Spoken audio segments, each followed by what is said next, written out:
Ladies and gentlemen, welcome to another video. In this video, we're going to be talking about how to buy Bitcoin on Coinbase. So let's get straight into the video. The first thing you want to do is simply go ahead and log in into your account.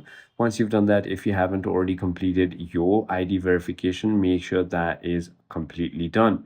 Then once that is done, you want to simply go ahead and tap on the buy or sell or even the trade button, and that is where you want to simply go ahead and select Bitcoin as what you're buying, and then simply go ahead and enter the amount that you want to purchase.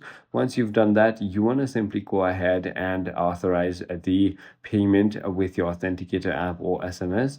It's also going to go ahead and ask you for your payment method, so you can choose bank, debit, wire, whatever you want. And then once you've done that, you can simply go ahead and authorize the payment, and your payment is going to be confirmed, which is going to go ahead and give you the exact amount of purchase or the Bitcoin you've done.